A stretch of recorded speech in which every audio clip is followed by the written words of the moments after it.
So I'm starting this video with an empty bowl because I'm forgetting that I'm videoing my process, but this is where my starter was in. I just started the process of making the dough. So here are my batches. I actually did a double batch, so I'll end up with 4 loaves. So the dough looks really unimpressive right now, but the levain, or like the starter, is mixed in with flour and water, and this recipe actually uses a bit of honey. So, but every recipe is different. The general process of making sourdough will pretty much be the same.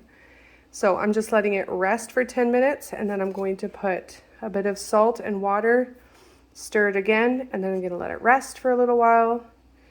And then I will be doing some stretch and folds, and I'll try to find a way to video myself doing this so you can see how I like to do it, even though there are different ways of doing it.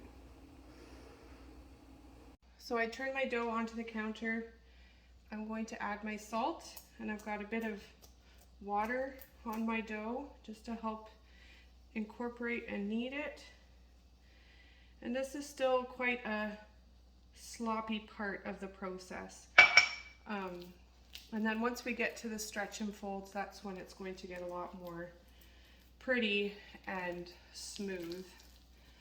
But for now, we're still incorporating the ingredients, and yeah,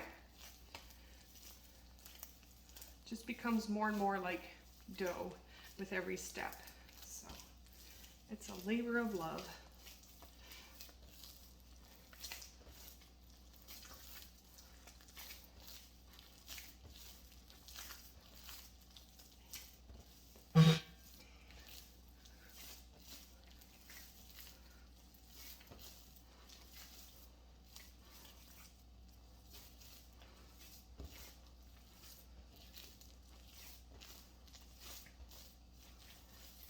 Okay, I'm gonna let that sit for a few minutes, and then I will do my first set of stretch and folds, which will include adding the seeds.